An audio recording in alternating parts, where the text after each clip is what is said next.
श्रीरामदूतं शरणं प्रपद्ये कर्पूरगौरं करुणावतारं संसारसारं भुजगेन्द्रहारं सदा वसन्तं हृदयारविन्दे भवं भवानी सहितं नमामि भवं भवानी सहितं नमामि। ओम नमः शिवाय ओम नमः शिवाय ओम नमः शिवाय। सब लोग गाइए ओम नमः शिवाय ओम नमः शिवाय ओम नमः शिवाय ओम नमः शिवाय ओम नमः शिवाय ओम नमः शिवाय ओम नमः शिवाय ओम नमः शिवाय नमः शिवाय ओम नमः शिवाय ओम नमः शिवाय नमः शिवाय ओम नमः शिवाय ओम नमः शिवाय ओम नमः शिवाय ओम नमः शिवाय ओम नमः शिवाय ओम नमः शिवाय ओम नमः शिवाय ओम नमः शिवाय नमः शिवाय ओम नमः शिवाय ओम नमः शिवाय नमः शिवाय ओम नमः शिवाय ओम नमः शिवाय ओम नमः शिवाय ओम नमः शिवाय ओम नमः शिवाय ओम नमः शिवाय। विश्वनाथ मम नाथ पुरारी विश्वनाथ मम त्रिभुवन महिमा विदित तुम्हारी त्रिभुवन महिमा। नमः शिवाय ओम नमः शिवाय ओम नमः शिवाय ओम नमः शिवाय ओम नमः शिवाय ओम नमः शिवाय। आशुतोष तुम अवधर दानी आशुतोष तुम आरत हरहु दीन जन जानी आरत हरहु दीन जन। नमः शिवाय ओम नमः शिवाय ओम नमः शिवाय ओम नमः शिवाय ओम नमः शिवाय ओम नमः शिवाय। बोलिए शंकर भगवान की जय हनुमान जी महाराज की जय गुरुदेव भगवान की जय भारत माता की जय। शिवरात्रि की पूर्व संध्या नहीं पश्चात संध्या कहेंगे। जो कार्यक्रम कल होना चाहिए था वो आज हो रहा है क्योंकि कल हम रास्ते में थे बहुत रात में पहुंचे 10 बजे के आसपास और कल फिर जाना है बिहार। तो मिश्रा जी का बड़ा भाव था और महादेव पार्क का सौभाग्य है ये कि शिवरात्रि के अवसर पर भगवान महादेव की थोड़ी चर्चा हम लोग करेंगे। तो जो भी समय है आधे पौन घंटे का इसी समय में बहुत ही ध्यान से हम लोग थोड़ा सा हनुमान महादेव के बारे में जानने की कोशिश करें समझने का प्रयास करें। भगवान शिव का एक नाम है आशुतोष। आशुतोष आशुतोष का अर्थ क्या होता है? आशुतोष माने आशु माने होता है तुरंत आशु और तोष माने होता है प्रसन्न होने वाला।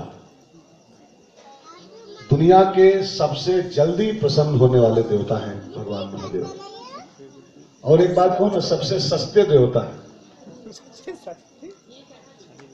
और किसी देवता को राजी करना हो तो लड्डू चाहिए मिठाई चाहिए माला चाहिए कुछ पैसा खर्च होता है उसमें पसंद करने में। लेकिन भगवान महादेव को राजी करना हो तो एक गिलास पानी थोड़े चावल और थोड़ा सा दूध हो जाए तो और बढ़िया। आशुतोष और सबसे सस्ते में तोष जिनका होता है, सबसे सस्ते में, वो भगवान महादेव है। ऐसे महादेव की पावन गोदी में बैठ करके हम लोग, अब बैठो माता जी, बैठो बैठो, बीच बीच में सब लोग आओगे तो हो गया कथा। हाँ हाँ, फिर तो कथा हो जाएगी बढ़िया से। अब बैठो, खाली बैठो, सुनो। वाह, ये श्रद्धा है सबकी, लेकिन श्रद्धा कभी कभी डिस्टर्ब कर देती है। बैठो माता जी, यही आके बैठ जाओ, यही बैठ जाओ। तो भगवान शिव की गोदी में बैठ के थोड़ी सी चर्चा हम लोग करें। भगवान का एक नाम है महादेव। महादेव, बाकी देवता जो हैं वो सब देव कहलाते हैं, चंद्रदेव, सूर्यदेव, पवनदेव, इंद्रदेव आदि आदि। लेकिन शंकर जी ऐसे देवता हैं जो महादेव कहलाते हैं। देव के साथ महा जोड़ दिया गया, बाकी सब देव, लेकिन शंकर जी में महा लगा हुआ। तो महा का अर्थ क्या होता है?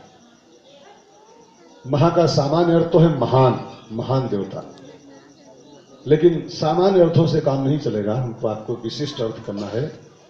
तो महा शब्द में दो अक्षर है, म प्लस हा, महा, म और हा। यूं कह लो कि जो म और हा से युक्त है, जिस देवता में म और हा लगा हुआ है वही महादेव। म और हा का अर्थ क्या होता है समझें। मां माने होता है नहीं, संस्कृत भाषा में मां का अर्थ होता है नहीं, और हा का अर्थ होता है हां, हां, यस। तो जो नहीं और हां माने ना और हां दोनों से मुक्त है, दोनों से परे है, उसका नाम है महादेव। अपने आप हम अपने जीवन को देखें ना, तो हमारा आपका जीवन मां और हा में बीत रहा है।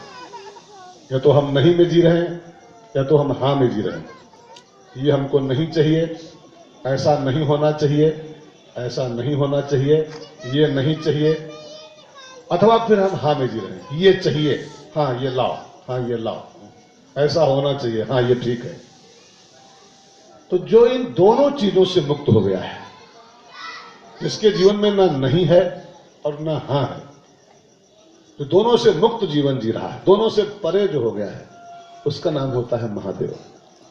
ना रह गया हो कि ये नहीं चाहिए, और ना हाँ रह गया हाँ यही चाहिए, हाँ यही और ये नहीं, दोनों से जो परे है उसका नाम महादेव है। महानता का एक और परिचय महादेव का है।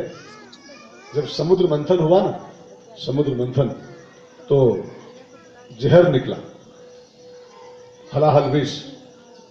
जब जहर निकला तो सब जब मरने लगे देवता, तो हुआ कि इसको कौन पिएगा, तो पूरा समाज सब भस्म हो जाएगा। बेटा किसी साइड में खड़े हो तुम, ए बेटा, ए भैया कैमरा, हाँ साइड में खड़े हो तो बहुत डिस्टर्ब हो, इधर खड़े हो सामने।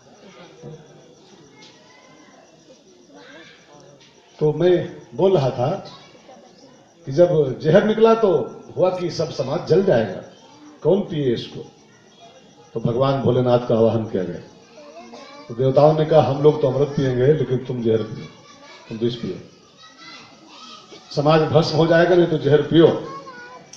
तो बाकी देवताओं ने अमृत पी लिया, लेकिन शंकर बाबा ने जहर पी लिया समाज की भलाई के लिए, इसलिए महा कहलाते हैं। जो अमृत पिए वो खाली देव कहलाएगा, और जो समाज की और देश की भलाई के लिए जहर पी जाए उसी का नाम होता है महादेव। अपने देश में जो महापुरुष हुए हैं ना, हम आप खाली पुरुष कहलाते हैं, कुछ लोग महापुरुष कहलाते हैं, वहां भी यही हाल है। इन सब महापुरुषों ने महापुरुष बनने के लिए बड़ा जहर पिया है। हम लोग कबीरदास को महापुरुष कहते हैं, तुलसी को महापुरुष कहते हैं, महात्मा गांधी को महापुरुष कहते हैं, सुभाष चंद्र बोस को महापुरुष कहते हैं, इनमें भी महा लगा हुआ है। इन लोगों ने भी समाज का जहर पिया है, और जहर के बदले में अमृत हमको आपको दिया है। मीराबाई जहर पी गई और अमृत बांटती रही। कबीरदास कांटों का ताज पहन लिए और हमको आपको अमृत जैसा तत्व देते रहे। तुलसीदास काशी के पंडितों की बुराई सहते रहे। काशी के पंडितों ने तुलसीदास की नाक में दम कर दिया था, जहर पीते रहे और रामचरितमानस के ऐसा अमृत बांटते रहे समाज को। तो जो स्वयं जहर पी जाए और समाज को उसके बदले में अमृत का प्रसाद दे, उसी का नाम होता है महा।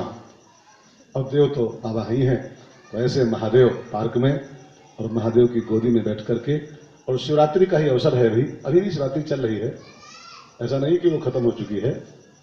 फाल्गुन का पूरा महीना बाबा का ही होता है, बसंत का महीना। तो आइए महादेव की गोदी में बैठ करके, और सुना है कि इस पार्क का नाम भी आज ही हम लोग रखे हैं, महादेव पार्क, ठीक है ना। तो महादेव की गोदी में बैठ के और शिवरात्रि के अवसर पर महादेव पार्क में थोड़ी सी चर्चा करें। बाबा का विवाह कल हुआ था। शिवरात्रि जो होता है ना, बाबा के विवाह का मौसम होता है, दिन होता है। कथा आती है कि एक राक्षस पैदा हुआ था संसार में, उसका नाम था तारकासुर। जब तारकासुर पैदा हुआ, पूरे देवताओं को उसने परास्त कर दिया। सब देवता कंदराओं में, गुफाओं में, जंगलों में, यानी कहां सब छिप गए, सारे सदग्रंथ छिप गए संसार के। तब हुआ कि ये कैसे मरेगा तारकासुर। ब्रह्मा जी का वरदान था उसको कि शंभु शुक्र संभूत सुत, जो शंकर जी का बेटा होगा वही इसको मार पाएगा। अब समस्या आई कि शंकर जी के बेटा कैसे हो, उनकी पत्नी तो मर चुकी है सती, और पार्वती मैया तपस्या कर रही थी शंकर जी के लिए। तो हुआ कि शंकर जी का ब्याह कराया जाए, तब शंकर जी का पुत्र हो, तब ये तारकासुर मरेगा। ये तारकासुर क्या होता है, मैंने आपसे कथाओं में कई बार कह रखा है।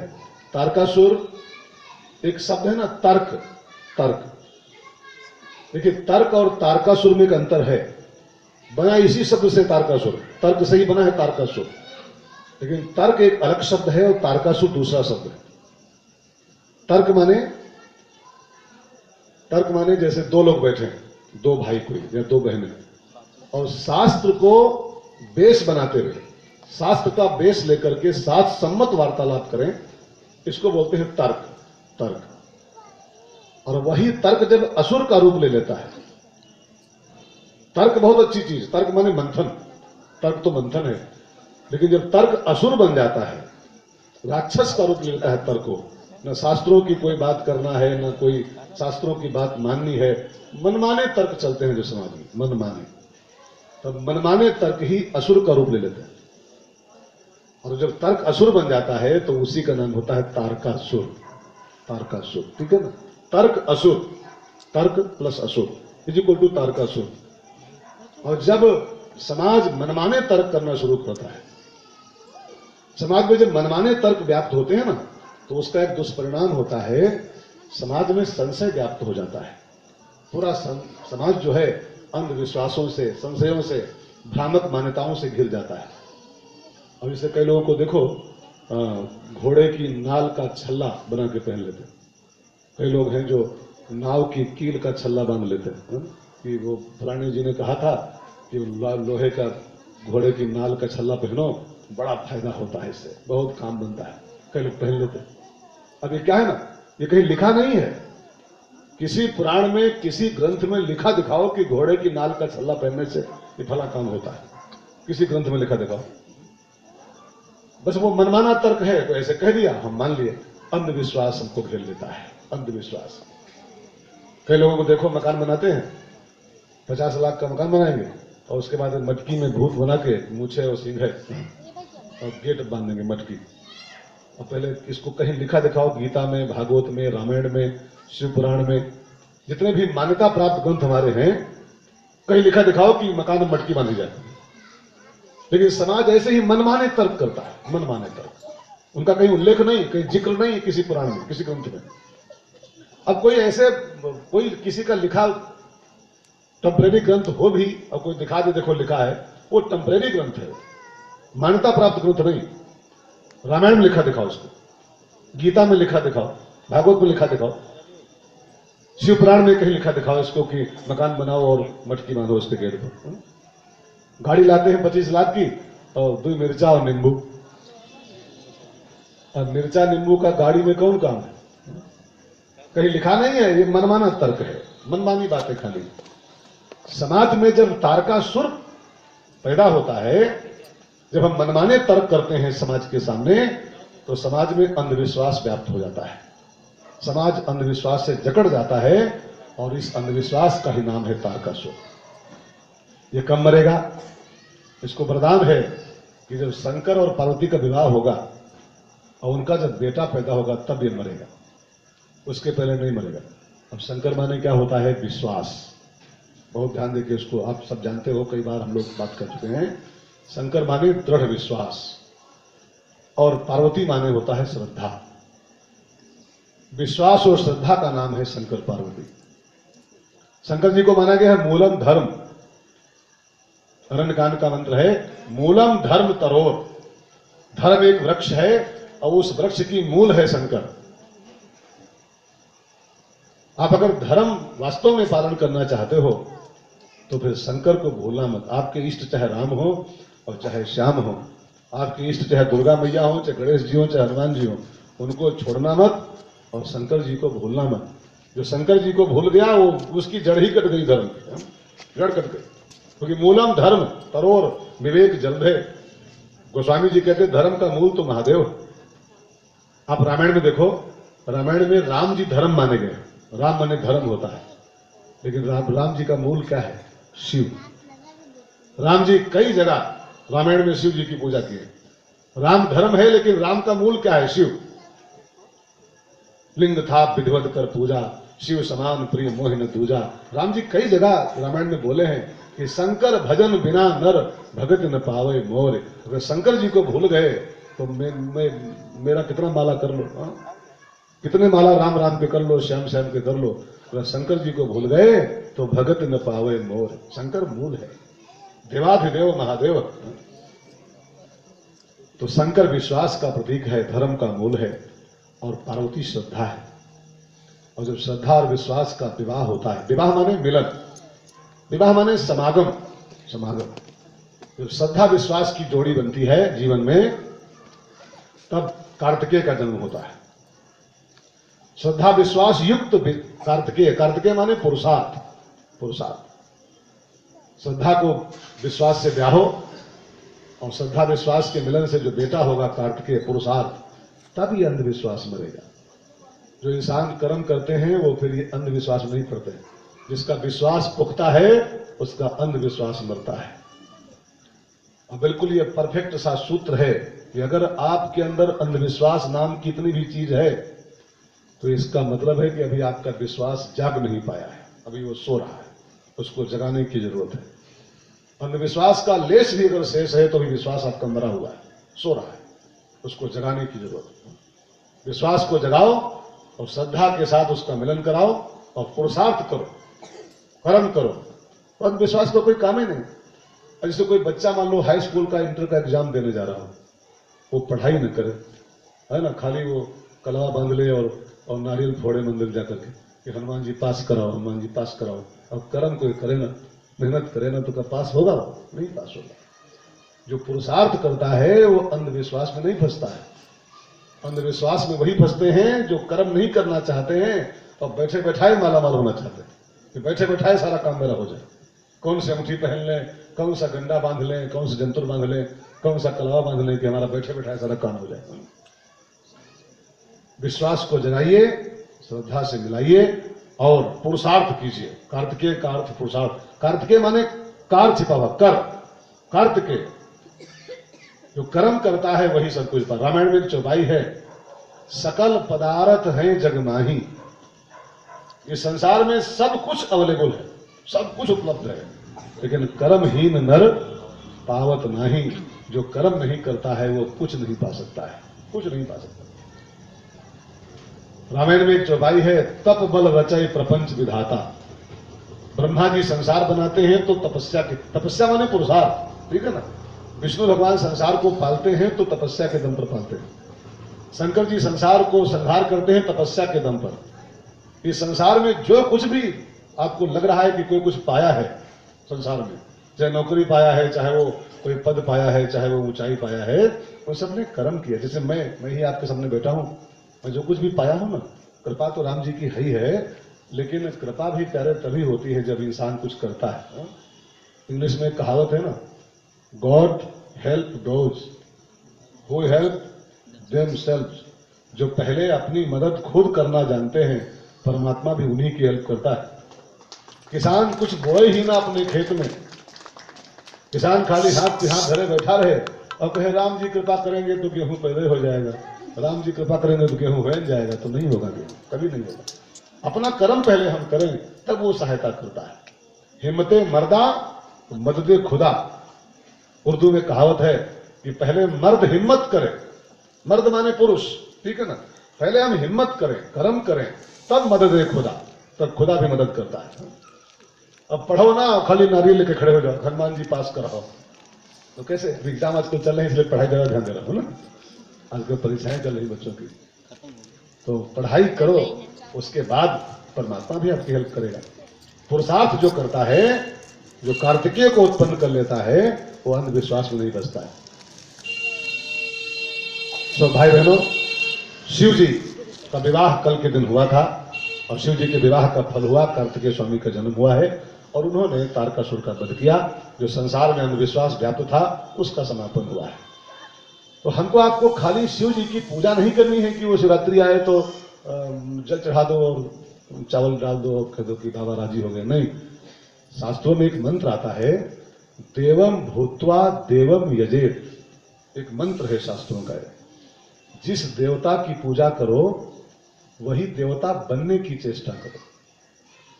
आप कभी बापू जी का, मुरारी बापू का फोटो देखें, बापू जी को गौर से, वो हनुमान जी के उपासक हैं वो, और उनका अगर नाक वाला चेहरा निकाल दो ना तो खाली इतना देखो तो लगता है साक्षात हनुमान जी बैठे हो। खाली अगर उनको उनका इतना मुंह देखो ना तो हनुमान जी का चेहरा है। रामकृष्ण परमहंस, मैंने सुना है कि जब वो काली जी की उपासना करते थे, एक बार वो हनुमान जी की उपासना लग गए। रामकृष्ण किसी ने बता दिया कि हनुमान जी की उपासना करो, इतना ढंग से उपासना किया कि रामकृष्ण परमहंस के पीछे एक व्यक्ति की पूंछ निकल आई थी, कमर में पूंछ निकल पड़ी। देवम भूत्वा देवम यजेत, जिस देवता की उपासना करो वही देवता बनने की चेष्टा करो। अब महादेव की पूजा करो और भस्मासुर के ऐसा जीवन जिया जाए तो फिर महादेव कैसे राजी होंगे? राम की उपासना करें और रावण के ऐसा जीवन जिए तो राम क्या राजी होंगे? नहीं राजी होंगे। कृष्ण की उपासना करें और कंस के ऐसा व्यवहार करें तो क्या राम जी कृष्ण भगवान कभी राजी होंगे? शायद कभी नहीं राजी होंगे। तो कल शिवरात्रि बीती है, हम सबने भगवान महादेव की पूजा किया है और जरूर करना चाहिए। लिखा है शिवपुराण में कि शिवरात्रि के एक दिन भगवान शिव की पूजा कोई कर ले, खाली एक दिन ठीक से, तो 1 साल की पूजा का जो फल होता है वो खाली शिवरात्रि के दिन पूजा करने से 1 साल की पूजा का फल हमारे खाते में जमा हो जाता है। ये शिवपुराण में साफ साफ लिखा हुआ है। ऐसा शिवपुराण याद रखी ना, शिवपुराण रखी ना मिश्रा जी, ये शिवपुराण ही है। साफ साफ मैंने कई बार इसका अध्ययन किया है, पढ़ा है। 1 साल की पूजा का जो फल बनता है, शिवरात्रि के दिन केवल एक दिन विधिवत पूजा कर लो, 1 साल की पूजा का पेमेंट 1 दिन की पूजा मिल जाता है। तो कल शिव जी की पूजा हम सबने किया है। तो शिव जी वास्तव में क्या है, शिव जी हम सब कैसे बने? शिव माने होता है कल्याण, शिव का एक अर्थ कल्याण भी है। तो शिव जी की पूजा का फल मिलना चाहिए, कल्याण की प्राप्ति हमको होनी चाहिए। तो शिव जी के द्वारा, पूजा के द्वारा हम कल्याण कैसे प्राप्त करें? तो शिव जी के कुछ लक्षण हैं। मैं आपसे कुछ कहना चाहता हूं, 2 मिनट ध्यान देकर सुनिएगा, 2-5 मिनट। मैंने अभी आपसे कहा ना, खाली पूजा से काम नहीं चलेगा। शिव की पूजा माने शिव बनना हमको, आपको। तो शिव कैसे बना जाए?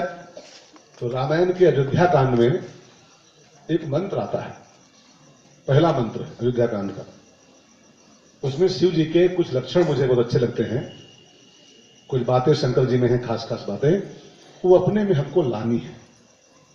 खाली पानी, धकापेल पानी, हर हर महादेव, 2 बाल्टी और ले हो, निमोनिया भले हो जाए कोई चिंता नहीं। खाली पानी से काम नहीं चलेगा, हमको देवम भूत्वा वही बनना है हमको, आपको। महादेव को राजी करना है तो महादेव बनना है। अयोध्या कांड का एक बहुत सुंदर मंत्र है, मैं उसी का बेस लेकर के कुछ बातें आपसे कहना चाहूंगा और बहुत ध्यान देकर सुनो। भगवान शिव का कुछ लक्षण उस श्लोक में लिखा हुआ है, जरा इसको सुनो और उतारो जीवन। मंत्र है, यस्यांके च विभाति भूधर सुता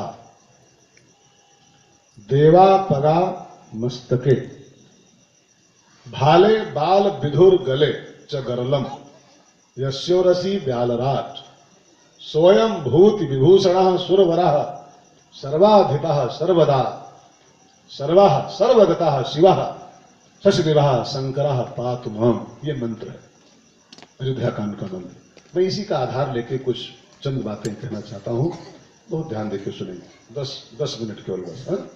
और फिर बहुत थका रहा हूँ, कल से फिर कथा कहनी है। इतना व्यस्तता प्रभु ने कर दिया है कि बस कथा पे कथा। बच्चे भी परेशान हैं, माता पिता परेशान, हम हूँ परेशान और प्रभु की इतनी कृपा बरस रही है, कथा पे कथा लगी रहती है।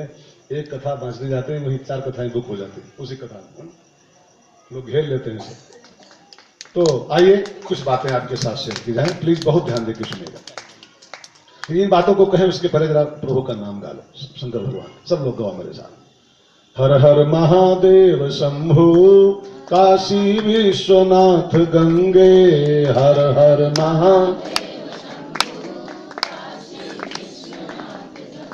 महादेव पार्क में बैठे हो, इतने धीरे धीरे गाओगे तो महादेव कैसे सुन पाएंगे?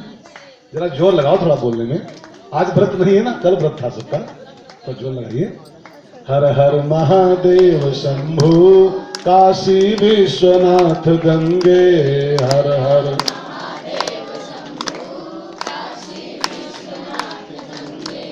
हर हर महादेव शंभु काशी विश्वनाथ गंगे, हर हर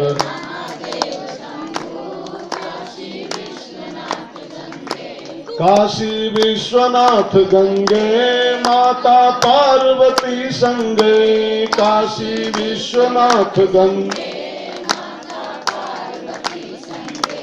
काशी विश्वनाथ गंगे, माता पार्वती संगे, काशी विश्वनाथ गंगे, हर हर महादेव शंभु काशी विश्वनाथ गंगे, हर हर महादेव शंभु काशी विश्वनाथ गंगे, हर हर महादेव शंभु काशी विश्वनाथ गंगे, हर हर महादेव शंभु काशी विश्वनाथ गंगे, काशी विश्वनाथ गंगे, माता पार्वती संगे, काशी विश्वनाथ गंगे, माता पार्वती संगे, काशी विश्वनाथ गंगे, माता पार्वती संगे, काशी विश्वनाथ गंगे, माता पार्वती संगे, हर हर महादेव शंभु काशी विश्वनाथ गंगे, हर हर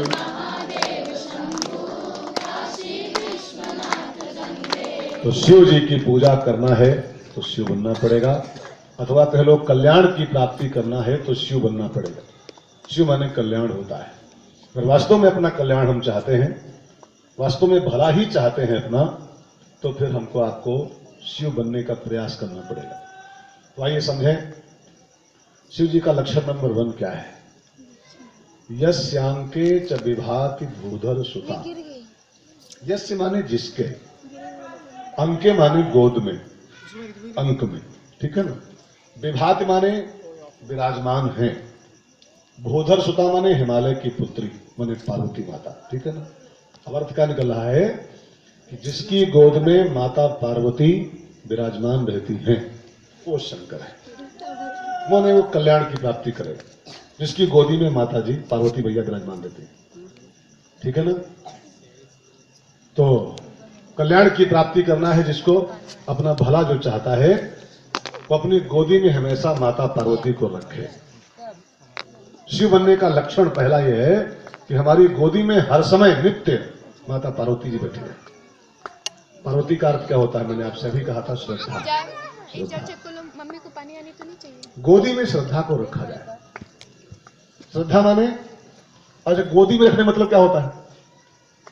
गोदी में रखना माने गोदी ही लेना है उसको, ऐसी बात नहीं। गोदी में रखने का अर्थ होता है जैसे मम्मी की गोदी में बेटा होता है ना, तो इसका मतलब क्या होता है कि मम्मी को बेटे से बेहद प्यार होता है, ठीक है ना। बहुत ममता होती है तो अपनी गोदी में रखता है, रखती है माता जी, ठीक है ना। तो गोदी में पार्वती का अर्थ क्या है कि हमको श्रद्धा से बेहद लगाव होना चाहिए, श्रद्धा से बेहद प्यार होना चाहिए पार्वती माता से। पार्वती माने खाली माता जी नहीं, श्रद्धा, ठीक है ना। तो श्रद्धा से इतना हमारा प्रेम हो, इतना हम श्रद्धामय जीवन जिए कि श्रद्धा हमारी गोदी में रहे हमेशा। श्रद्धा माने क्या होता है? श्रद्धा के बहुत से अर्थ हैं। वैसे श्रद्धा का अर्थ है, एक तो श्रद्धा में लिखा है श्रद्धा माने बसंत, श्रद्धा माने बसंत, श्रद्धा ऋतु बसंत। अब आप सब जानते हो कि फल तभी आते हैं आम में जब बसंत पहले आता है। बसंत आएगा तो बौर आएगा, और बौर आएगा तो बाद में फल आएगा। तो इसका मतलब क्या है कि फल तभी मिलेगा हमको आपको जीवन में जब पहले श्रद्धा का बसंत आए। श्रद्धा बसंत है, और अगर जीवन में बसंत नहीं लाओगे तो फिर फल नहीं पाओगे। श्रद्धा के बिना कुछ नहीं होता। रामायण में गोस्वामी जी साफ साफ कहते हैं, कवने सिद्ध ना, श्रद्धा बिना भजन नहीं होई। श्रद्धा के बिना कुछ भी सफलता नहीं मिलती। आप मंदिर जाते हो लेकिन श्रद्धा ना हो तो मंदिर जाने का मतलब क्या है? आप माला करते हो, विश्वास न हो। कई लोग कहते हैं पूजा पड़ी है, अभी पूजा कर रहा है। पूजा पड़ी है, अभी पड़ी है माने कोई जबरदस्ती है क्या करें? भी पूजा बाकी पड़ी है। पूजा कोई दबाव है क्या? कोई हथकड़ी बेड़ी है पूजा क्या कि पूजा पड़ी है? क्या कर, कैसे चाय पिए, अभी पूजा पड़ी है। पूजा पड़ी नहीं है। पूजा पड़ी वो बोलते हैं जो पूजा को अपने से अलग मानते हैं, और हमारी गोदी में होनी चाहिए। एक अपने देश में कवि हुए हैं, राष्ट्र कवि गुप्ता जी, क्या नाम था? मैथिली शरण गुप्ता, मैथिली शरण जी। उन्होंने एक बड़ी प्यारी बात कही थी, ऐसा जीवन जियो जगत में, इस संसार में ऐसा जीवन जियो सब पूजा हो जाए। पूजा अलग से नहीं करना हमको आपको। पूजा पड़ी माने पूजा को अपने से अलग मानते हैं।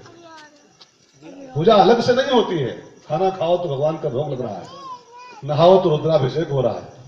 ऐसा जीवन बनाओ। झाड़ू लगाओ तो मंदिर की सफाई हो रही है, रोटी बनाओ तो भगवान का भोग तैयार हो रहा है।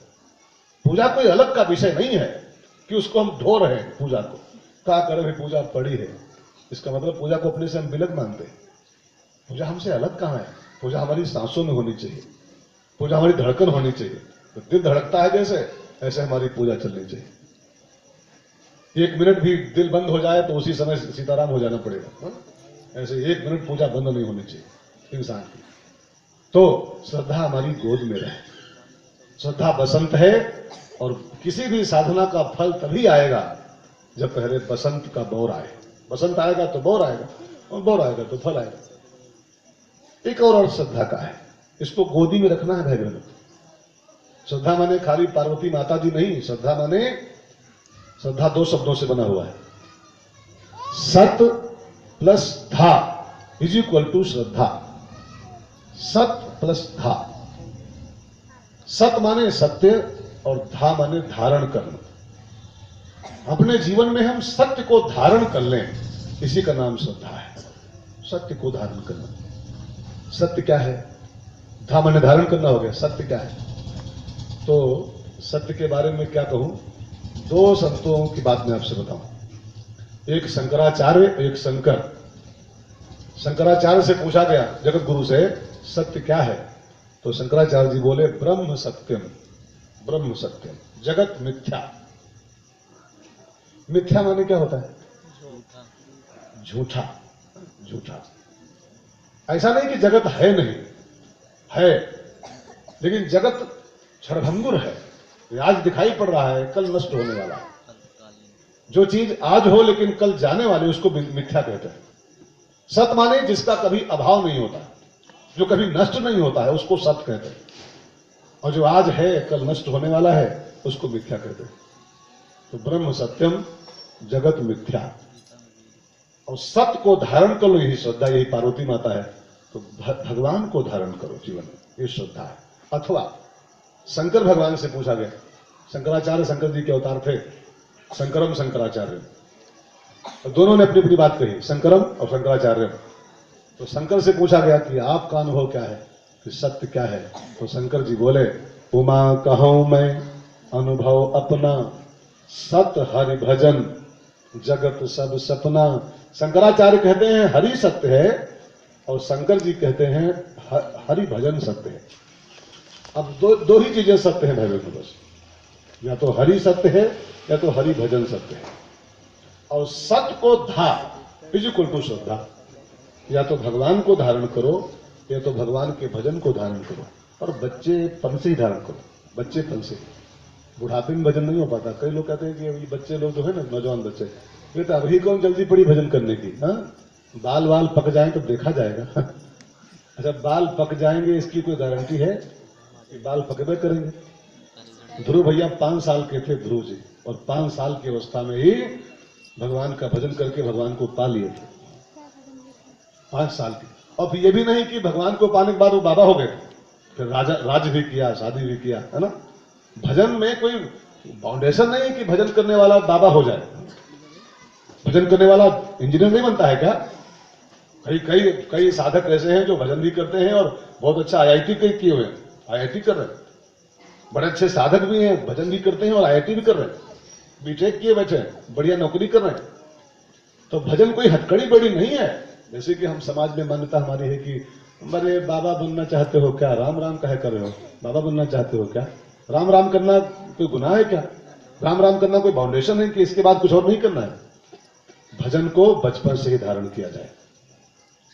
ध्यान देना, खास करके बच्चे ध्यान दें। बच्चे बहुत बैठे हैं कथा में हमारे। खेत में गेहूं बो ना, गेहूं, तो गेहूं बोने वाला गेहूं भी काटता है और भूसा भी पाता है, ठीक है ना। जो गेहूं बोता है गेहूं भी पाता है और भूसा भी पाता है। और जो गेहूं न बोए खाली भूसा बोए दे तो क्या पाएगा? कुछ नहीं पाएगा। तो भजन करना माने अपने जीवन रूपी खेत में गेहूं बोना है, और खाली संसार के लिए जीना माने भूसा बोना। संसार मिथ्या है, भूसा है, भूसा बेकार की बात है। तो जो जीवन रूपी खेत में खाली भूसा बो रहे हैं, खाओ पियो मौज करो, खाओ पियो मौज करो, ये भूसा बोना है। जो खाली खाओ पियो मौज करो जीवन का उद्देश्य बनाए हैं, तो भूसा बो रहे हैं। वो न यहां सुखी रहेंगे न वहां सुखी रहेंगे। अगर जिंदगी में यहां भी सुखी रहना चाहते हो और वहां भी सुखी रहना चाहते हो जाने के बाद, तो फिर भजन करो, भजन करो। अपने सारे काम भी करते रहो। कई लोग कहते हैं कि भजन करके काम कहां हो पाएगा? भजन करेंगे तो काम कैसे, पढ़ाई कैसे कर पाएंगे, फिर बाकी नौकरी कैसे कर पाएंगे भजन करके? दोनों काम साथ साथ हो जाते हैं, दोनों काम। कबीरदास कपड़ा भी बुनते थे और राम राम भी करते थे। कभी खाली नहीं बैठते थे कबीरदास जी, हमेशा काम में रहते थे। अपने कपड़ा बुन रहे हैं और राम राम कर रहे हैं। संत रविदास जूता भी सिलते थे, अपना काम भी करते थे और राम राम भी करते थे।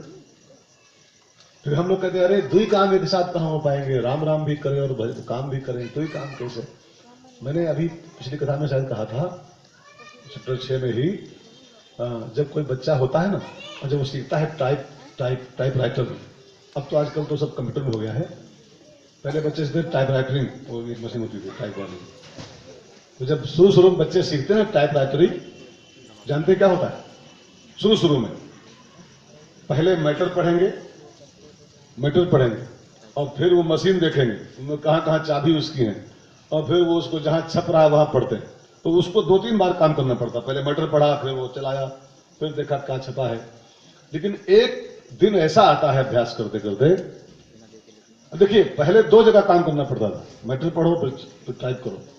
लेकिन एक दिन ऐसा आता है अभ्यास करते करते कि फिर मैटर खाली पढ़ो, अंगुली अपने आप काम करना शुरू कर देती, खाली मैटर पर निगाह रहती है, इधर काम चल रहा है। अब कोई कहे ये ऐसे नहीं हुआ, ऐसे नहीं हो गया, इसके लिए थोड़ा टाइम देना पड़ा। टाइम दोगे तो काम करते रहोगे और भजन होता रहेगा। अभ्यास करोगे तो काम भी होता रहेगा और भजन भी होता रहेगा। तो भजन करो, श्रद्धा को गोदी में रखो। भजन को धारण करना ही श्रद्धा है, और श्रद्धा बसंत है, और जब तक बसंत का मौसम नहीं लाओगे तब तक फल की उम्मीद मत करना, फल नहीं आने वाला, ठीक है ना। तो यश्यांके च विभाति भूधर सुता, शिव माने कल्याण, और कल्याण की प्राप्ति उसी को होती है जो अपनी गोदी में पार्वती को हमेशा रखता है, हमेशा। श्रद्धामय जीवन जियो, श्रद्धावान बन के रहो, और श्रद्धा को डिगने मत दो। कोई लाख लोभ दे, लाख भय दिखाए, श्रद्धा को डिगने मत दो। आप रामायण की कथा सुनते हैं, अभी पिछली कथा मैंने शिव कथा सुनाई थी श्री राम पार्क में, तो पार्वती मैया श्रद्धा का प्रतीक है।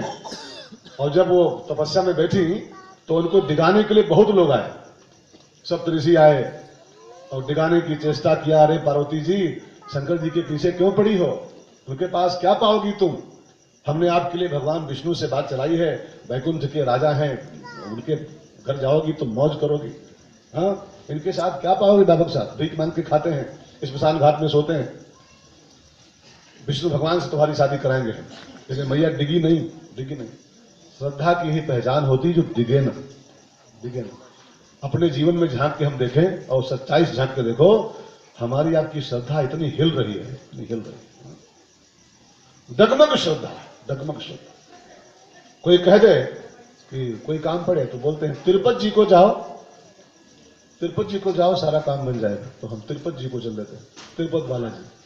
और वहां से आए और कुछ काम न बने, मेहनत तो मेहनत, तो कोई कहता है कि अरे तिरुपति नहीं, एक बार शिरडी जाके देखो, शिरडी ट्राई करो फिर देखना। तो हम शिरडी टिकट ले लेते हैं, वहां से आते हैं तो फिर कुछ नहीं बनता है, तो एक बार वैष्णो देवी ट्राई करो, वैष्णो जी को ट्राई किया तो बार उनको ट्राई करके देखो। तो हमारी श्रद्धा स्थिर नहीं है। हम कभी तिरुपति जी को ट्राई कर रहे हैं, कभी शिरडी जी को ट्राई कर रहे हैं, तो कभी वैष्णो माता को ट्राई कर रहे हैं, कभी संतोषी माता को ट्राई कर रहे हैं, कभी इन बाबा को ट्राई कर रहे हैं, उन बाबा को ट्राई कर रहे हैं। हम ट्राई करते घूम रहे हैं। ध्यान देना मित्रों, जो तमाम देवताओं के पीछे भाग रहा है, जिसकी श्रद्धा भाग रही है, आज इस देवता के पीछे, कल उस देवता के पीछे, और खाली देवता ही नहीं, बाबाओं के पीछे भी, जिसकी श्रद्धा रोज नए नए बाबा चुन रही है। आज ये बाबा, कल वो बाबा, परसों वो बाबा, नरसों वो गुरु जी, परसों नरसों वो गुरु जी। जिसकी श्रद्धा हिल रही है लगातार सुई की तरह, वो कभी सफलता नहीं पा सकता है, वो कहीं भी सफलता नहीं पा सकता है। आज ये देवता, कल वो देवता, परसों वो देवता, नरसों वो देवता। आज ये गुरु जी, परसों वो गुरु जी, नरसों वो गुरु जी और चरसों वो गुरु जी। ऐसा आदमी कहीं भी टिक नहीं सकता है। और जो कहीं टिकेगा ही नहीं, तो क्या पाएगा, क्या पाएगा? हमारे देहातों में कहावत है, और देहातों में का शास्त्रों में कहा गया है, एक साधे सब सधे और सब साधे सब जाए। एक को पकड़ने का प्रयास करता है, उसी के कुछ हाथ आता है। और जो थोड़ा इनको साधे, कुछ दिन उनको साधे, कुछ उनको साधे, उसके हाथ कुछ नहीं आता। एक है साधे। भगवान ने गीता में बिल्कुल साफ साफ निमंत्रण दिया है, सर्वधर्मान परित्यज्य। सब धर्म छोड़ करके, धर्म सब धर्म माने जो हमारा धर्म डगमग है, जो श्रद्धा हमारी डगमग है, थोड़ा इनमें थोड़ा इनमें। सर्वधर्मान परित्यज्य एकम शरणम ब्रज, एक की शरण में आओ। श्रद्धा को जरा अधिक बनाओ। पहाड़ की तो हिमालय की पुत्री श्रद्धा है वो। मैंने आपसे कथाओं में कई बार कहा है, श्रद्धा जब पैदा होती है ना, उसके दो मम्मी पापा हैं। श्रद्धा का जन्म होता है हिमालय और मैना से। हिमालय माने क्या होता है? हिमालय माने कभी पहाड़ नहीं, अडिगता, अडिगता, अचलता, ये हिमालय का अर्थ है। और मैना माने मैना, मैना। ये दो बातें चाहिए तब पार्वती का जन्म होगा। और जब तक श्रद्धा नहीं आएगी तब तक कुछ नहीं हो सकता है। अडिगता और मैना, मैना माने मैं मुक्त जीवन, अहंकार मुक्त जीवन। ये दो बातें जब मिलती हैं तब श्रद्धा का जन्म होता है। ठीक है ना? हिमालय की बेटी इसको बनाइए, अडिग श्रद्धा, अचल श्रद्धा। आप जरा गौर से समझेंगे, हमारे देश के लगभग सभी भगवान जो हैं, चाहे वो बद्रीनाथ भगवान हो, चाहे केदारनाथ भगवान हो, चाहे तिरुपति बालाजी हो, चाहे कोई भी भगवान, लगभग सब बड़े बड़े भगवान जो हैं, वो सब पहाड़ों पे बने, उनका मंदिर बना हुआ है। सब पहाड़ों पे ही बसे हुए हैं। ऊंचे पर्वत पे रानी माँ ने दरबार लगाया है। इसे पहाड़ का है पसंद किए भगवान लोग। पहाड़ माने क्या होता है? अडिगता, अडिगता। ये भगवान मानो कहना चाहते हैं कि जब तक आप अडिगता नहीं लाओगे, जब तक आपकी श्रद्धा में चांचल्य रहेगा, तब तक आपके जीवन में मेरा प्रवेश नहीं हो सकता है। ये भगवानों का संदेश मानो। मेरा प्रवेश तभी होगा, मेरा बसेरा तभी होगा आपके जीवन में जब पहले अधिक बनो। सो बहनों भाइयों, हिमालय और मैना से श्रद्धा का जन्म होगा। ऐसी श्रद्धा को गोदी में बैठा लो। यह सांके च विभात भूधर सुता, तब कल्याण की प्राप्ति होगी। और दूसरा शब्द क्या है? देवा पदा मस्तके।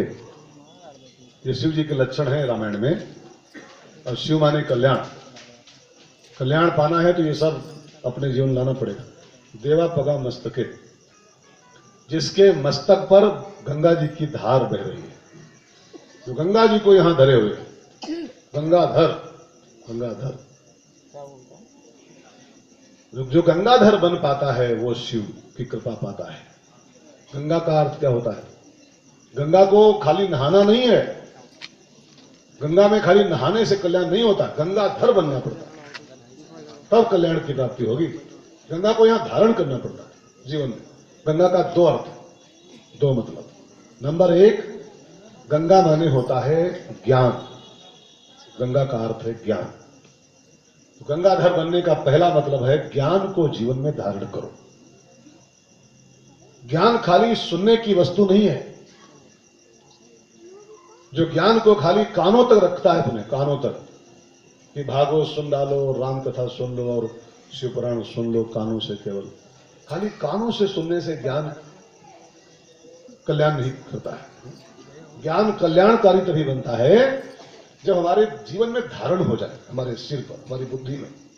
सिर माने बुद्धि होता है। भले 1 घंटा सुनो, भले आधा घंटा सुनो, लेकिन जो सुनो उसको धारण करो जीवन, तब वो ज्ञान कल्याण करता बनता है। अब खाली कई लोग हैं, मैं जानता हूं समाज में ऐसे लोग जो कम से कम 50 कथाएं सुने बैठे, 50 भागवते, 50 रामायणे, लेकिन जिंदगी में झांक के देखो तो कुछ नहीं है, कुछ नहीं इसके अलावा। जैसे जानते हैं 50 भागवते, 50 रामायणे सब सुने बैठे हैं, लेकिन ठुल्लू के अलावा कुछ नहीं जीवन में। क्यों? खाली कानों तक रखा बस। कथा कानों का विषय नहीं है, कथा हमारे जीवन में धारण होनी चाहिए। महात्मा गांधी कहते थे, 2.5 मन ज्ञान की अपेक्षा तोला भर आचरण श्रेष्ठ होता है। 2.5 मन ज्ञान इकट्ठा कर लो और आचरण में तोला भर भी न हो तो ज्ञान किसी काम का नहीं, किसी काम का नहीं। एक कहानी में, कथाओं में कहा करता हूं, छोटी सी कथा है, ध्यान देकर सुनिएगा। एक मूर्ति वाला था, मिट्टी की मूर्ति बनाता था वो। तो उसने 3 मूर्ति बनाई, सेम साइज, सेम कलर और सेम मिट्टी, सब 1-1 किलो मिट्टी। तीनों मूर्तियों का सेम साइज, सेम कलर। लेकिन जब दुकान लगाई मूर्तियों की तो मूल्य जो रखा, एक मूर्ति का मूल्य 5 रुपया और दूसरी का मूल्य 50 रुपया और तीसरी का मूल्य 500 रुपया। अब जब ग्राहक आए तो लगी प्रदर्शनी मूर्तियों की, तो देखा लोगों ने कि यार तीनों मूर्तियों की साइज सेम है, तीनों का कलर सेम है, लेकिन मूल्य में इतना बड़ा डिफरेंस कैसे? ये 5 रुपए की, ये 50 रुपए की, ये 500 रुपए की, इतना बड़ा अंतर कैसे आ गया जब सेम साइज है? तो पूछा उस मूर्ति वाले से कि भैया ये रेट में इतना अंतर कैसे आ गया? जब साइज बराबर है तो रेट में क्यों अंतर? तो उस मूर्ति वाले ने कहा, दिखाऊं अंतर क्यों रखा है? तो उसने एक धागा लिया, उस मूर्ति वाले ने, और धागा लेकर के जो 5 रुपए वाली मूर्ति थी उसके एक कान में उसको डाला, धागा को एक कान में धागा घुसेड़ा और इस कान से वो धागा अंदर गया और दूसरे कान से बाहर निकल गया। कर देखा ये 5 रुपया इसीलिए इसका मूल्य है। इस कान से धागा गया और इससे बाहर हो गया 5 रुपया। दूसरी मूर्ति 50 की थी, उसके पास गया, कान में धागा डाला और वो धागा कान से घुसा और मुंह से आके बाहर 50 रुपया। और तीसरी मूर्ति के पास गया तो कान में धागा डाला, तो वो कान में डाला और सीधे उसके अंदर चला गया, हृदय में चला गया उस 500 रुपया। तो बस यही इसकी कीमत का अंतर इसलिए है, जो इस कान से सुने, इस कान से निकाल दे, वो 5 रुपए के ऊपर नहीं है, 5 के ऊपर उसकी कीमत कभी नहीं। इस कान से सुने और मुंह से निकाल दे, कान से निकाल के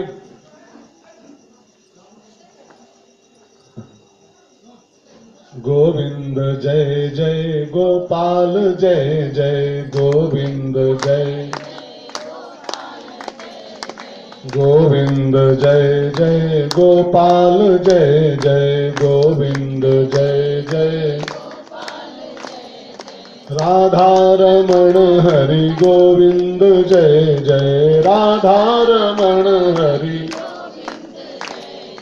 राधा रमण हरि गोविंद जय जय राधा रमण हरि गोविंद जय जय गोपाल जय जय गोविंद जय जय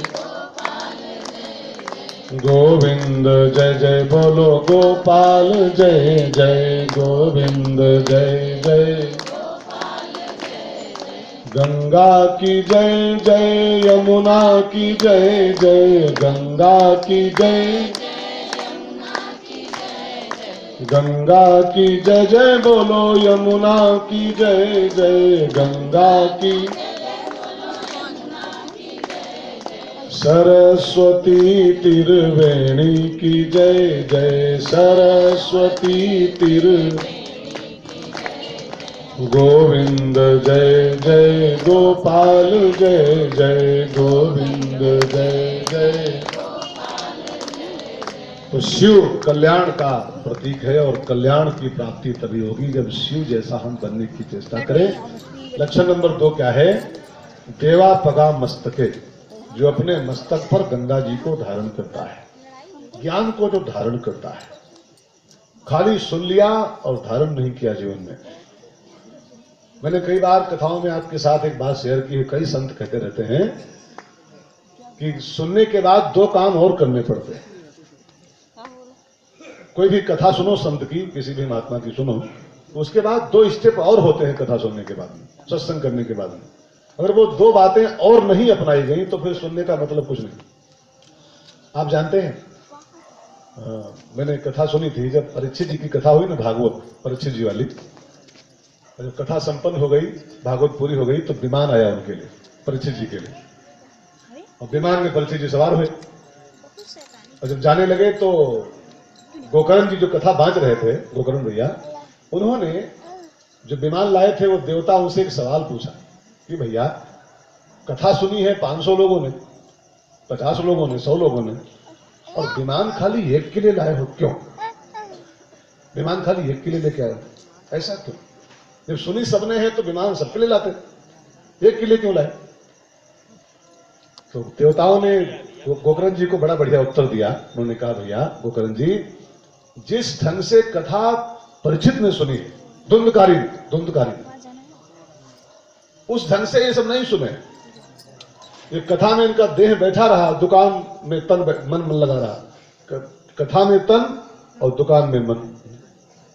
तन कथा में और मन तिजोरी में, कि ताला बंद कर आई है कि नहीं बंद कर आई है, ताला बंद है कि नहीं बंद है। तो कथा में तन लगा है और मन जाने कहाँ रम रहा है, तो कथा का फल मिलेगा क्या? अच्छा एक बात बताओ, 2 आदमी माला करने बैठे, 2 व्यक्ति, और एक माला कर रहा हो और पूरा माला में डूब के माला कर रहा हो, भजन पूरा रम गया हो और तब माला कर रहा हो। एक आदमी माला कर रहा हो, साथ में बैठा, लेकिन उसके माला हाथ में घूम रहा हो और उसके मणिराम घूम रहे हो संसार में। अब बताओ दोनों को फल बराबर मिलेगा क्या? कोई कहे माला ये भी कर रहे थे, माला ये भी कर रहे थे, तो फल दोनों बराबर पाएंगे क्या? नहीं पाएंगे। जो भजन में डूब के माला कर रहा था और जो खाली माला घुमा रहा था और उसके मणिराम राउंड पर थे, तो क्या वो बराबर फल पाएगा क्या? कैसे पाएगा? भजन में तन का महत्व कम होता है, भजन में मन का महत्व होता है। आप सुंदरकांड पढ़िए, सीता मैया को देखिए, तन कहाँ है लंका में? तन कहाँ है? अशोक वाटिका में। और मन कहाँ है? मन कहाँ है? मन राम पद कमल ली। भजन में, साधना में तन की भूमिका नहीं है। तन आपका दुकान पे रहे कोई बात नहीं, तन आपका रसोई घर में रहे कोई बात नहीं, तन से संसार का तन है ये, इसको इसके द्वारा संसार की सेवाएं करनी इनको आपको है। भजन मन से होता है, भजन में मन की भूमिका होती है। भजन पर, अरे भजन जिसको करना हो, लंका में विभीषण रहता था, लंका में। तो हम लोग खाली बहानेबाजी करते हैं कि अरे कैसे भजन करेंगे, दुकान करें कि राम राम करें।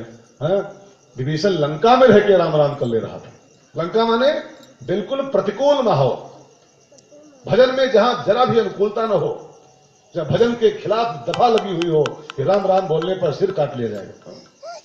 इतना विरोध हमारा तो कहां हो रहा है? कहां हो रहा है? लंका में दफा लगी थी 44 कि राम राम किए, राम राम जो बोल दिया उसकी जबान जहां से जमी है वहां से नोच ली जाएगी, और तब भी वो राम राम कर ले रहा था। तो भजन का मतलब बाहरी माहौल से नहीं है, भजन का संबंध देह से नहीं है, भजन का संबंध हमारे मन से है, भजन हमारे मन से होता है। तो भजन करते रहो, ज्ञान को सिर पर धारण करो। खाली कथाएं कान तक रह जाएं, ये सत्संग खाली कान तक रह जाएं तो हमारी कीमत नहीं बढ़ेगी। कीमत बढ़ेगी तब जब कथा यहां से अंदर जाए और सीधे यहां उतर जाए। मुझे बोलना था, मैं कह रहा था कि सुनने के बाद 2 स्टेप और शास्त्रों में लिखे गए, 2 स्टेप और। कौन कौन? जैसे ये सुन रहे हो, जब भी सुनोगे आधा घंटा पौन घंटा, जब भी सुन रहे हो 1 घड़ी आधी घड़ी, अब खाली सुन लो और प्रसाद खा लो निकल जाओ तो बेकार हो गया सब। सुनने के बाद दूसरा काम करना होता है मनन। श्रवण के बाद मनन कि हमने आज क्या सुना, क्या सुना। शिव माने कल्याण होता है और कल्याण हमको ऐसे ऐसे मिलेगा, ऐसे ये करेंगे तो कल्याण होगा। इस पे विचार करना पड़ेगा हमको सुनने के बाद, नहीं तो सब भूल जाए। मनन न करो सब भूल जाए। और मनन के बाद एक स्टेप और आता है निधिध्यासन। निधिध्यासन माने उसको अपने आचरण में लागू करना, उसको अपने जीवन में उतारना, उस पर चलना। आप शंकर जी को देखो किस पर चलते हैं? बैल पर। बैल पे चलते हैं। बैल माने क्या होता है? बैल माने धर्म। धर्म खाली करने और कहने की चीज नहीं है। ये शिव जी की मूर्ति का एक मैसेज ये भी है, शंकर जी का। एक धर्म खाली वाणी का विषय नहीं होना चाहिए, धर्म खाली कानों का विषय नहीं होना चाहिए, धर्म पर चलना चाहिए। धर्म हमारा वाहन बन जाए। रसो ही भगवान धर्म। और शंकर जी धर्म की सवारी करके ये संदेश देना चाहते हैं, खाली पानी मत चढ़ाओ। खाली पानी से नहीं खुश रहना कि खाली पानी और अक्षत और दूध लेके आ गए और 2 बेलपत्ती लिए खड़े हैं, नमः शिवाय। हाँ, मुझको देखो मैं धर्म पर चलता हूं, आप ही धर्म पर चलो, मेरी धर्म सवारी है। तो देवा पगा मस्तके, ज्ञान को जीवन में धारण करो। और गंगा का एक अर्थ होता है शीतलता। गंगा का पानी कभी आपने छुआ है? हरिद्वार में उंगली लगाओ तो ठंडा पानी है ना। तो गंगा को धरना माने एक अर्थ और लगाओ तो गंगा माने शीतलता को यहां धारण करो। यहां से शीतल रहता है उसी का कल्याण होता है। और जिसका ये गर्म रहता है ये हिस्सा, एक संत बोल रहे थे कि पेट नरम और पांव गरम और सिर ठंडा। पेट नरम, इतना मत खाओ कि पेट टाइट हो जाए। अगर पेट को टाइट किया, उंगली नहीं चुभ रही पेट में, तो वो जान लो बहुत जल्दी भर्ती होने वाले हो, बहुत जल्दी भर्ती होने वाले। पेट नरम, इतना खाओ कि पेट मुलायम रहे थोड़ा सा। और पांव गर्म, पांव गर्म माने इतना परिश्रम कर डालो कि पांव गर्म हो जाए। और ये ठंडा, ये इतना हिस्सा कोल्ड रहे, कोल्ड। हाँ, और ये इसको ठंडा रख पाओ तो बस तब कल्याण की प्राप्ति होगी। जिसका ये ठंडा रहता है वही भजन कर पाता है। बापू जी का एक नाम है शीतल संत, हमारे बापू शीतल संत। हाँ? संत शीतल होते हैं, उनका ये डिपार्टमेंट बड़ा ठंडा होता है, ये डिपार्टमेंट। और जिसका डिपार्टमेंट ये गर्म है तो खुद भी गर्म रहेगा और उसकी पूरी फैमिली गर्म रहेगी हमेशा। खाना बना रहेगा, रखा रहेगा, कोई खाने नंबर नहीं आएगा। जिसका ये डिपार्टमेंट गर्म है ना, पता लगा दाल बन गई, चावल बन गया और तब तक शुरू हो गया महाभारत। अब तो श्री महाभारत कथा, तो दाल छौकी रह जाएगी, खाने नंबर नहीं आएगा। ये डिपार्टमेंट ठंडा रखिए। वो कबीर का दोहा पढ़िए, औरन को शीतल करे आप शीतल होए। दूसरों को ठंडक देता है और स्वयं ठंडा रहता है, वो भगवान महादेव की प्राप्ति कर पाता है। देवा पगा मस्तके, ठीक है ना। नंबर 3 पे आ जाओ। बहुत विस्तार नहीं कर सकते हैं, बहुत कम समय है। भाले बाल विधुर गले। भाले बाल विधुर, भाले माने मस्तक पर, बाल माने द्वितीया का, द्विज का, ठीक है ना। और विधुर माने चंद्रमा। जिसके मस्तक पर हमेशा द्विज का चांद रहता है, पतला वाला चंद्रमा, द्विज वाला। बाल विधुर वो शिव है। और जो ये धारण कर पाए वही कल्याण की प्राप्ति कर पाए। भाले बाल विधुर गले, हमेशा अपने को द्विज का ही चांद मानो। जो पूर्णमासी का चांद अपने मान लेता है, जो पूर्णमासी माने पूर्ण मान लिया अपने को कि मैं तो पूर्ण हो गया, बहुत ज्ञानी हो गया। कई लोग है ना कि कई लोग कहे, मैं जानता हूं वो लोगों को, कोई मान लो बड़े संत से जुड़ा हुआ है, कोई आदमी बड़े संत से, कोई बड़े बाबा से, और मोहल्ले में कोई छोटा बाबा अगर आ जाए, कोई छोटा कथावाचक या पंडित, और उससे कहो कथा में आओगे भैया, कथा चल रही है चलोगे, अरे इनकी कहा सुने हैं, इनकी कथा इनकी कहा सुने, इतने बड़े महात्मा जी के हम चेला हैं तो इनकी कहा सुने, ये कहा है उनके आगे। गलत बात, गलत बात। यही पूर्णमासी का चांद है। और जो मान लिया कि मैं तो पूर्ण हो गया, इनकी कहा सुना, इनकी कहा औकात है, तो बस जो पूर्णता में पहुंच गया कि अपने को मान लिया कि मैं तो अब पूर्णमासी हो गया हूं, तो जानते हैं पूर्णमासी का अंजाम क्या होता है? उसको राहु डस लेता है। राहु, पूर्णमासी के ही चांद को राहु खाता है। राहु माने अहंकार, राहु माने अहंकार। जो अपने को पूर्ण माना उसी को अहंकार खा जाएगा। हमेशा अपने को द्विज का चांद मानते रहो कि मैं तो अभी सीख रहा हूं, मैं तो अभी विद्यार्थी हूं, मैं तो अभी बहुत अल्पज्ञ हूं, मेरी भी कितनी औकात है। और जो माने कि पूर्णमासी हो गया, मैं तो पूर्ण हो गया, वो चाहे संत हो, चाहे महंत हो और चाहे साधक हो, जो मान लिया कि मैं पूर्ण हो गया, वो उसको अहंकार डस लेगा और उसके जीवन में ग्रहण लग जाएगा तुरंत। पूर्णमासी को ही ग्रहण लगता है। अमावस्या को सूर्य कल शायद है, कल है ना? हाँ कल है, लेकिन यहां थोड़ा कम दिखाई पड़ेगा। कल है सूर्य ग्रहण। ग्रहण के टाइम पर साधना करनी चाहिए। ग्रहण जब तक पड़े भजन करो, बैठकर कीर्तन गाओ। पूजा नहीं करनी चाहिए, कर्मकांड वाली पूजा नहीं करनी चाहिए, लेकिन कीर्तन करना चाहिए। और जब ग्रहण पूरा हो जाए तो स्नान करो, और अगर दीक्षा लिए हो तो अपने माला को गंगा जल में धो। ग्रहण के बाद में वो माला अशुद्ध हो जाता है, तो धोने के बाद उस पर फिर दोबारा जाप करना चाहिए। अगर दीक्षा लिए हो तो स्नान करो, माला को नहलाओ, उसके बाद पूजा करो, फिर से भजन शुरू करो। ऐसा नियम है ग्रहण का। दान पुण्य करो ग्रहण के अवसर पर।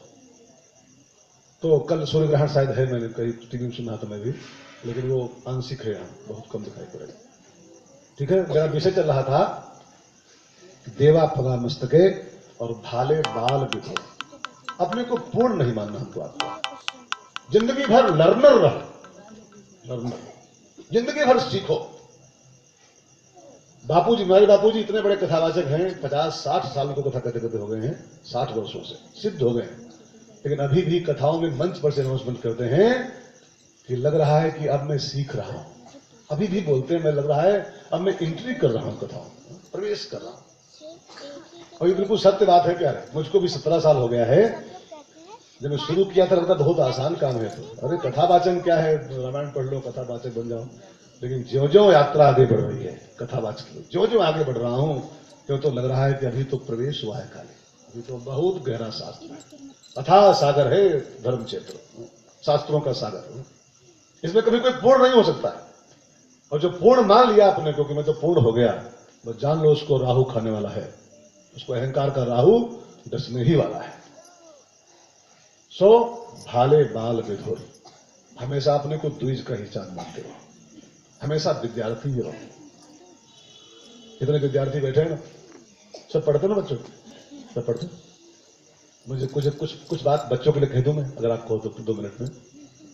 विद्यार्थी जीवन जो होता है ना, ये बड़ा संघर्ष का जीवन होता है, कुछ बनने के लिए होता है। और मैंने कई बार कथाओं में बच्चों के लिए कुछ कहा है, मैं यहाँ पे कह दूं 5 मिनट में। बच्चों को अगर जीवन में सफलता पानी है तो अंग्रेजी का एक अक्षर है स्वाट, स्वाट, SWOT, स्वाट।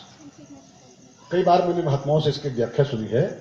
सक्सेस पाने के लिए 4 अक्षर का जो शब्द है SWOT, ये बहुत काम करता है। अगर 4 स्टेप ये जिंदगी में चढ़ जाओ तो आप सक्सेसफुल, बी सक्सेसफुल। तो स्वाट के 4 अक्षर हैं। S फॉर स्ट्रेंथ, स्ट्रेंथ माने शक्ति, शक्ति। कुछ बनने के लिए सबसे पहली चीज का जो काम पड़ता है, पावर का काम पड़ता है। अगर पावर नहीं लगाओगे, पूरी ताकत नहीं लगाओगे, तो फिर सफल नहीं बन पाओगे। अगर ताकत को छिन्न भिन्न कर दोगे अभी से, थोड़ी शक्ति यहां, थोड़ी वहां, थोड़ी वहां, तो फिर सफलता से चूक जाओगे। स्ट्रेंथ। W फॉर होता है वीकनेस, वीकनेस माने कमजोरी, कमजोरी। और इंसान की सबसे बड़ी कमजोरी होती है नेगेटिव थिंकिंग, नेगेटिव सोच। व्यक्ति पहले से ही हार मान लेता है, पहले से। एक हीरो हुआ है देवानंद, मैंने उसकी एक किताब पढ़ी थी देवानंद की लिखी हुई। कि संसार में जो लोग विफल होते हैं किसी भी फील्ड में, तो उनकी विफलता का 90% कारण होता है एक असफल होने का, 90% कारण एक होता है कि काम शुरू करने के पहले इंसान हार मान लेता है कि अरे हम कहाँ, हमारे बस का कहाँ है। हनुमान जी को देखो, रामायण में 400 कोस लंबी यात्रा उनको करना था, लेकिन शुरू करने के पहले ही डिक्लेयर कर दिया था, हो ही काज, काम होगा। पॉजिटिव थिंकिंग, काम होगा। तो डब्ल्यू फॉर वीकनेस को हटाइए। और तीसरा अक्षर क्या है? O for opportunity. अपॉर्चुनिटी माने चांस, सुअवसर, सुअवसर। ये मानव जीवन कुछ करने का मौका मिला है, इसमें इस अपॉर्चुनिटी का लाभ लो। ये चांस निकल जाएगा तो कुत्ता बिल्ली कुछ नहीं कर सकते हैं, यही कुछ करने वाला जीवन है, कुछ कर दिखाने वाला। इस अपॉर्चुनिटी का जो लाभ नहीं लेता है वो चूक जाता है, और जो इस जीवन में चूके तो फिर कब करोगे, कब करोगे? कुत्ते से कहो तुम आईएएस करो, करेगा?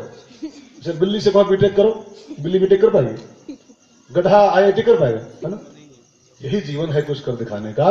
अपॉर्चुनिटी है, जीवन नहीं है, अपॉर्चुनिटी है, इसका लाभ लें। और टी फार होता है थ्रेट्स। टी फार थ्रेट्स मीन्स कठिनाइयां, कठिनाइयां। हर मंजिल की प्राप्ति में कुछ थ्रेट्स आते हैं, कुछ कठिनाई आती है। उन कठिनाइयों को जो डर जाता है वो कहीं पहुंच नहीं पाता है। कठिनाइयों का सामना करिए, आगे बढ़िए, मंजिल की प्राप्ति होगी। तो देवा, मुझे मुख्य विषय बच्चों के लिए मैं कुछ बोल दिया है, बच्चे बैठे हैं रोज से। तो स्वाट, ये सफलता के 4 अक्षर हैं स्वाट के।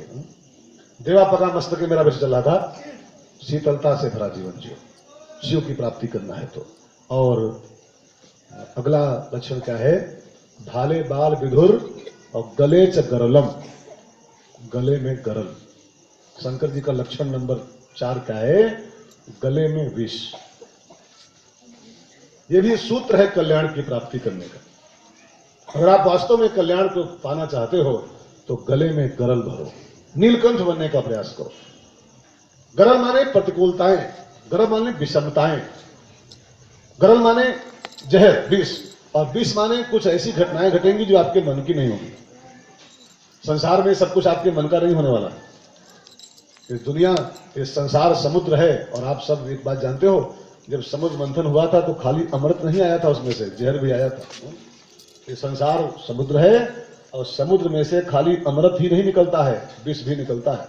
विष माने जो आपको पसंद नहीं है, जो आपको अच्छा नहीं लगता है, जो आपको स्वीकार नहीं है। कभी कभी कुछ ऐसी घटनाएं घटेंगी जो आपको स्वीकार नहीं है। अब ऐसे में क्या करोगे, क्या करोगे? मैंने आपसे कथाओं में कई बार कहा है, इंसान के सामने 2 ही चांस होते हैं, 2 ही रास्ते, विकल्प। मेरे मोबाइल पर एक व्हाट्सएप पर मैसेज आया था, या तो एडजस्टमेंट करो और या तो आत्महत्या करने को रेडी हो जाओ। 2 ही रास्ते हैं बस, या तो एडजस्टमेंट और या तो आत्महत्या, सुसाइड। 2 ही रास्ते। यहां सब कुछ आपके मन का नहीं घटेगा, यहां कुछ आपके मन का नहीं होगा। कुछ घटनाएं ऐसी आएंगी जो आपके मन की नहीं होंगी, उनको आपको एडजस्ट करना पड़ेगा। यही नीलकंठ बनने का अर्थ है। उस जहर को गले में भरो, जहर को निगलो मत और जहर को उगलो मत। जो जहर को निगलता है वो स्वयं जल जाता है, और जो जहर को उगलता है उसकी फैमिली भस्म हो जाती है, उसका पूरा परिवार जल जाएगा। जो जहर उगलते हैं मुझसे अपने, जहर माने गालियां बोलना, बुरा भला कहना, यही सब जहर है।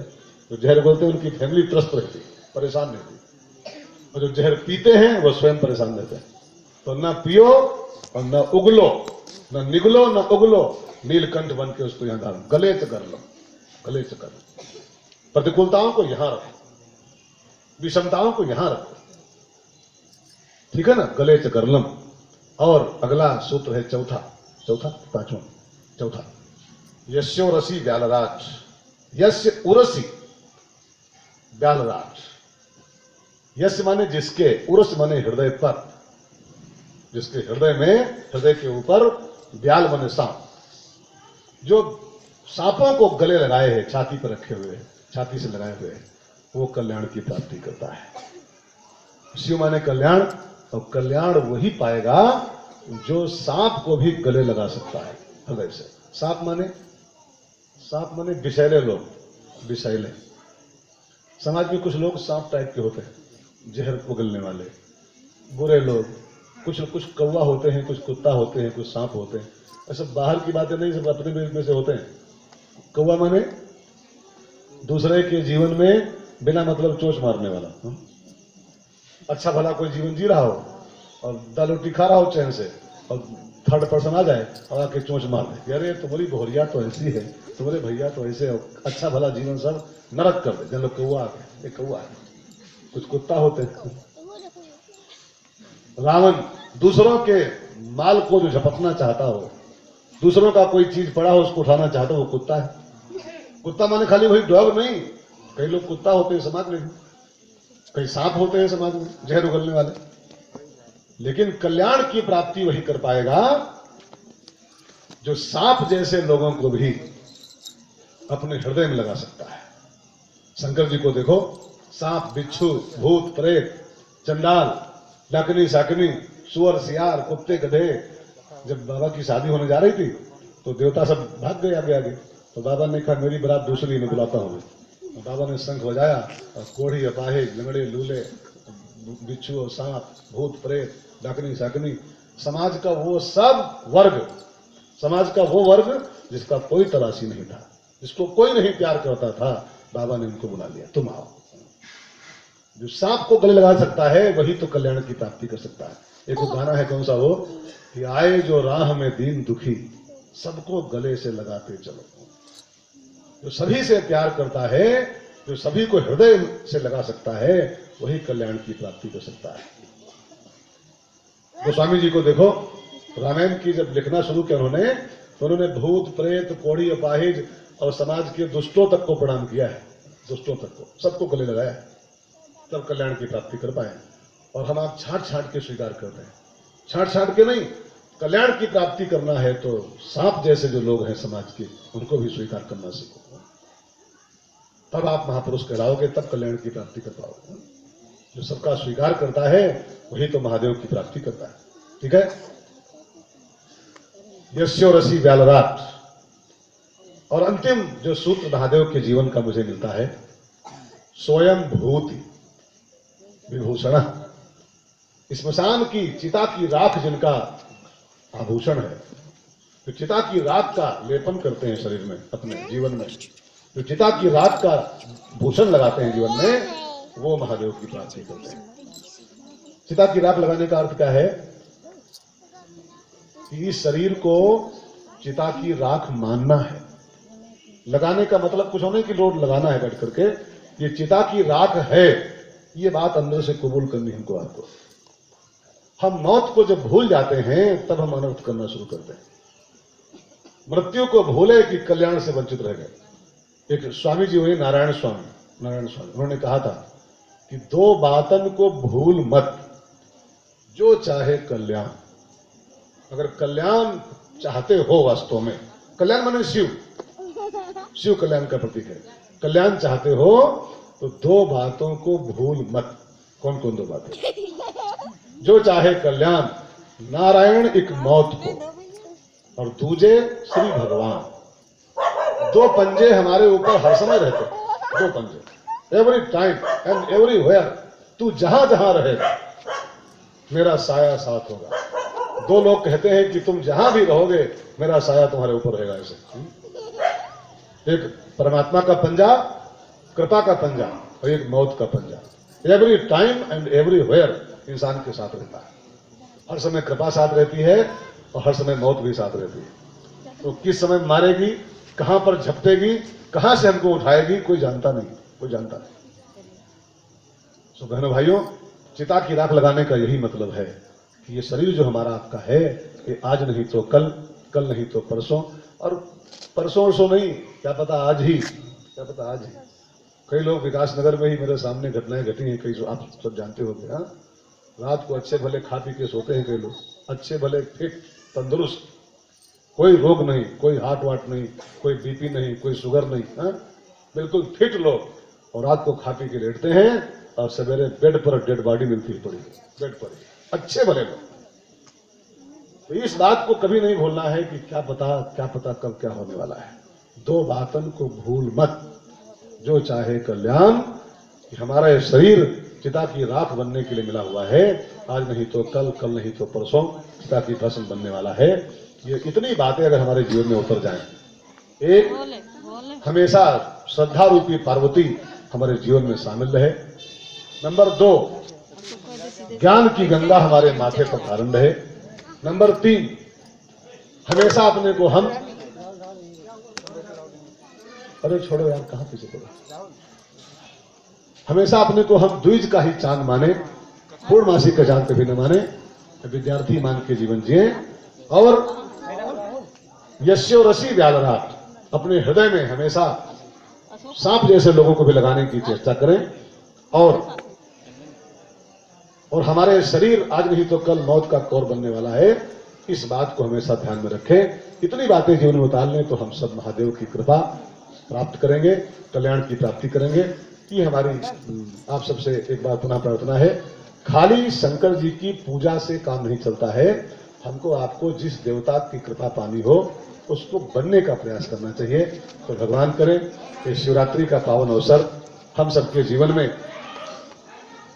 महादेव की कृपा वर्षा करे और हम सब महादेव की कृपा के भाजन बने, पात्र बने। इन्हीं मंगल कामनाओं के साथ आज की सभा का विश्राम करें हम लोग यहीं पर। उससे पूर्व थोड़ा सा प्रभु का नाम गा लिया जाए और फिर आज की सभा का विश्राम करें। सब लोग गाओ मेरे साथ। श्री राम जय राम जय जय राम, श्री राम बोलो, श्री राम जय राम जय जय राम, श्री राम श्री राम जय राम जय जय राम, श्री राम जय श्री राम जय राम जय जय राम, श्री राम जय राम बोलो, श्री राम जय राम जय जय राम, श्री राम बोलो, श्री राम जय राम जय जय राम, श्री राम जय राम। मंगल भवन मंगल हारी, मंगल भवन उमा सहित जहि जपत पुरारी, उमा सहित जहि। श्री राम जय जय राम, श्री राम जय बोलो, श्री राम जय जय राम, श्री राम। अब प्रभु कृपा करहु यही भांति, अब प्रभु कृपा सब तजी भजन करहु दिन राति, सब तजी। श्री राम जय जय राम, श्री राम जय राम बोलो, श्री राम जय जय राम, श्री राम। ओम नमः शिवाय, ओम नमः शिवाय, ओम नमः शिवाय, ओम नमः शिवाय, ओम नमः शिवाय, ओम नमः शिवाय। आरती से पहले एक बार मिश्रा जी को बहुत बहुत साधुवाद, जो शिवरात्रि के अवसर पर हम लोगों को मिलाया और इसी बहाने थोड़ी सी चर्चा करने का मौका मिला, वाणी पवित्र हुई और आप सबका भी जो ये थोड़ा बहुत समय बीत गया सत्संग में। लिखा है ना, चाइना का विद्वान हुआ है, उसने कहा है कि मनुष्य के जीवन की जितनी घड़ियां, चाहे 1 घंटा चाहे आधा घंटा सत्संग में बीतता है, वही धन्य होता है। तो भले आधा घंटा ही सही, भले 1 घंटा ही सही, यही हमारा आपका समय सार्थक हुआ। और बाकी सब तो गड्ढे में जा रहा है, सब डस्टबिन में जा रहा है। तो भले आधा घंटा ही सही। मिश्रा जी को बहुत बहुत धन्यवाद कि हमको आपको इसी बहाने थोड़ी हर चर्चा करने का मौका मिला, हरि नाम सुनने का मौका मिला। एक बार जोरदार तालियों से मिश्रा जी को धन्यवाद। और फिर आज की आरती हम लोग करेंगे, सभी लोग खड़े होकर आरती करें और प्रसाद लेके जाएंगे। और फिर जरा बेटा चलो और आप आ जाओ, आरती करके प्रसाद लेके जाना है। और भगवान करे, भगवान महादेव की कृपा आप सब पर खूब बरसे। सेक्टर 6 का ये जो पॉकेट है, इतना बड़ा बेल्ट है, ये महादेव पार्क और इसके आसपास के लोग तो खुशहाल रहें, आपस में खूब प्रेम रहे, एकता रहे। इन्हीं मंगल कामनाओं के साथ इस सभा का विश्राम कर रहा हूँ और भगवान की आरती करके प्रसाद लेके जाना है।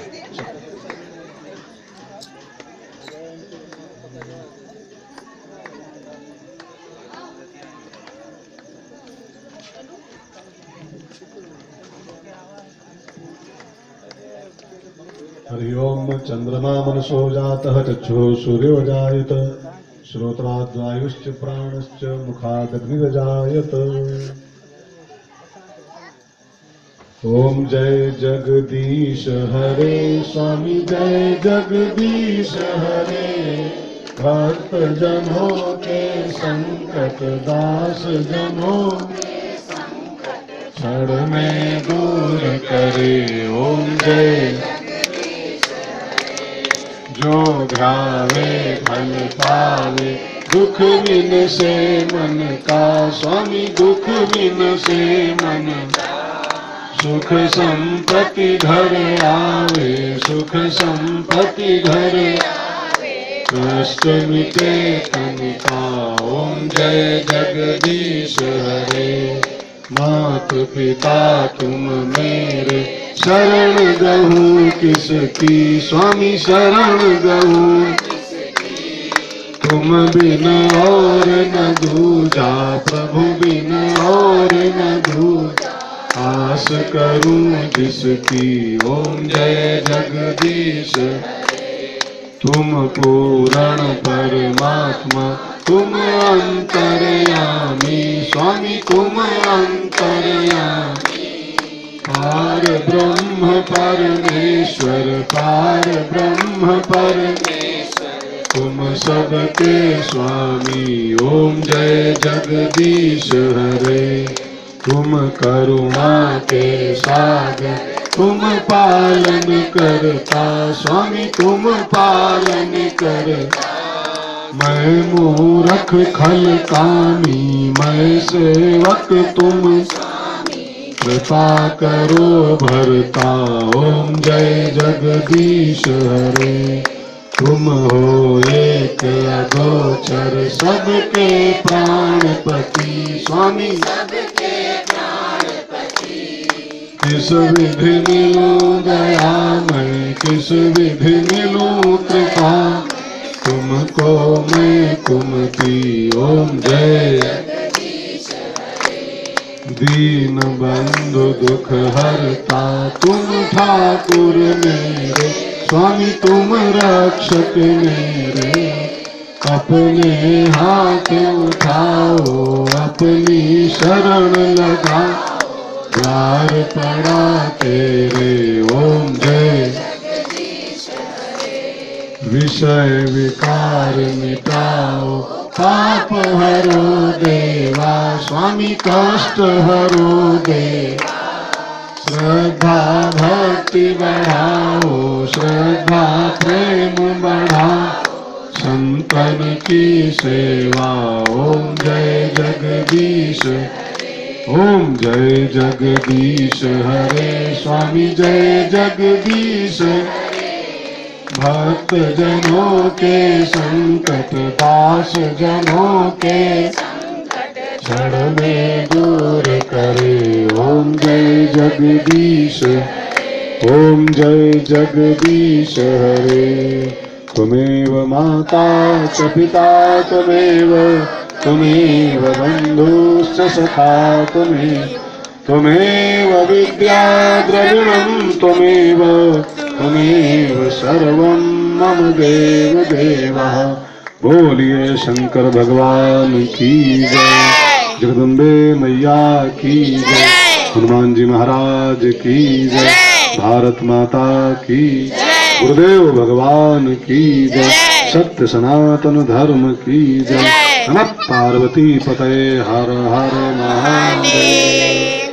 ये महादेव पार्क और महादेव पार्क के आसपास के सब निवासी खूब खुशहाल रहें फूले फले और भगवान शिव की कृपा